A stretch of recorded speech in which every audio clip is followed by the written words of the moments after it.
sei se, acho que o Marcelo concorda, no início a implantodontia ela não tinha um foco estético. O termo implante não era usado por Brånemark, era usado o termo fixture, fixação. Então, o início era fixar uma prótese e reabilitar inválidos orais. Quando fomos evoluindo, nós chegamos hoje numa exigência estética muito grande. Então, isso, de certa forma, dificultou muito, porque nós temos hoje que tentar imitar a natureza. Isso é muito difícil, será um dos temas que nós vamos abordar nesse Master. Eu concordo plenamente com o Laércio. A ideia de nós trabalharmos hoje com implantes, principalmente em zonas estéticas, e ganhar previsibilidade, está nessa avaliação, né? Principalmente envolvendo as disciplinas. E pensava-se muito no passado em fixações, em a parte funcional, e ignorava-se, às vezes, deixava nas custas da prótese as compensações para se buscar a estética. E hoje, fazer um planejamento pensando na estética, no quesito estético, como reabilitar o paciente do ponto de vista dos tecidos moles, do ponto de vista do tecido duro, e dar longevidade para tudo isso, é um verdadeiro desafio, que aí precisa fazer com que as disciplinas estejam perfeitamente sintonizadas na busca dessa excelência. E a ideia, como o Laércio já falou, a ideia é que nesse Master nós apresentemos essa filosofia de trabalho de uma maneira perfeitamente sintonizada.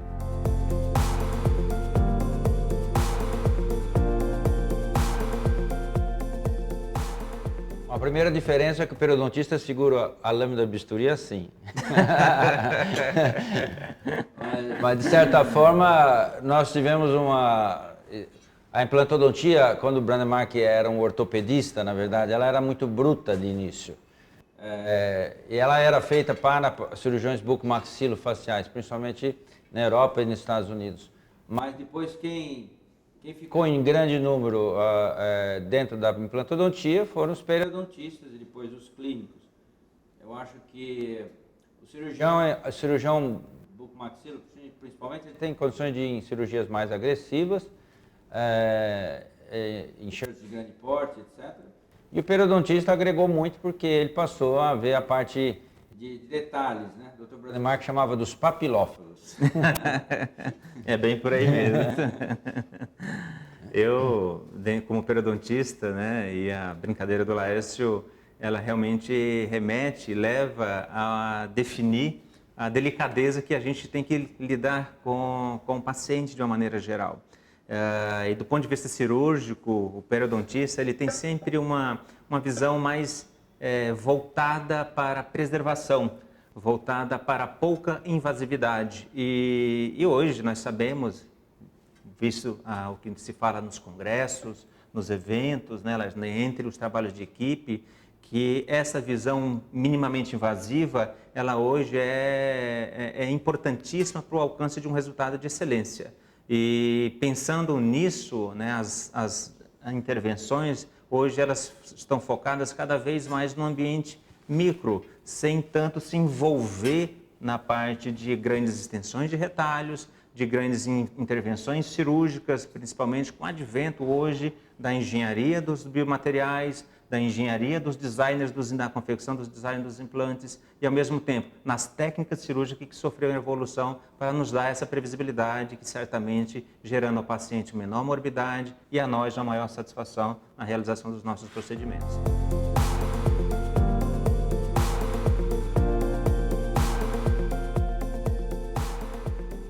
A pergunta é boa. Eu acho que o termo Gold Standard, ele mudou. A gente sempre, qualquer artigo que você lê, você vai ver, o Gold Standard é o osso autógeno. O Gold Standard é o osso autógeno e eu sou um defensor do osso autógeno, tenho quase 30 anos de implantodontia. E sou muito radical porque eu sou Brånemarkista puro, né?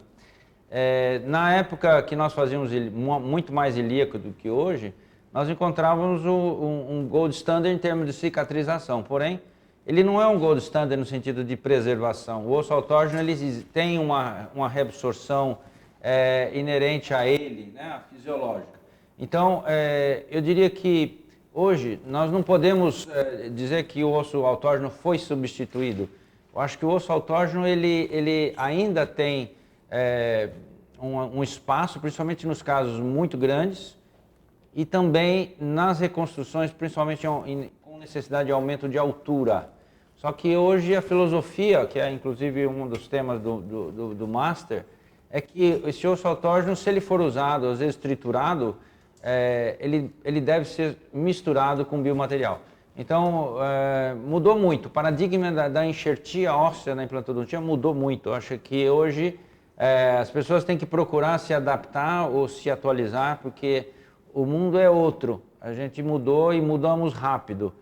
Rápido que eu digo porque em ciência 8, 10 anos é muito tempo. É muito tempo. Eu concordo plenamente com o Laércio. Acho que o padrão ouro dos enxertos autógenos, eles continuam vigorando e eu acho que por um longo tempo ele não vai ser totalmente substituído ainda por um longo tempo.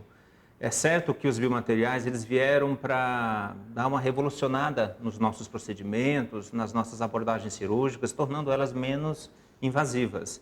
E dizer que o enxerto autógeno ele vai ser substituído, como a gente vê hoje se pregando no mercado, eu acho que é uma inverdade. Os enxertos autógenos eles ainda são padrão ouro para algumas situações clínicas, tanto do tecido mole quanto do tecido ósseo.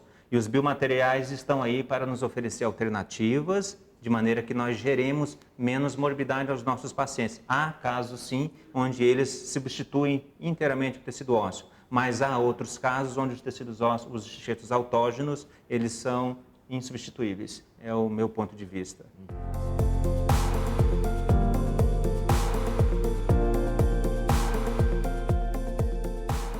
Bom, eu diria que as filosofias são bem distintas e as pessoas hoje, principalmente alguns bastante conhecidos, como é o caso do Zucchelli. O Zucchelli foi tirar uma foto no curso que nós fizemos, ele falou para a gente sorrir, ele falava assim, I hate bone. E aí eu falava, bom, eu como cirurgião não posso dizer que eu odeio o osso, pelo contrário, eu faço muito mais enxertos ósseos do que fazem os periodontistas. Então, talvez por me adaptar, eu diria que eu não tenho essa habilidade que os periodontistas, como o Marcelo, tem. Eu acho que eu fico também com o aumento de rebordos e preservação de rebordos, principalmente agora com os biomateriais. Quando eu necessito de enxertos de tecido, eu recorro às habilidades dos periodontistas, né? Porque eu me considero cirurgião bucomaxilo e o cirurgião bucomaxilo, como eu disse, não segura a lâmina de bisturi assim como os periodontistas. Boa colocação, Laércio.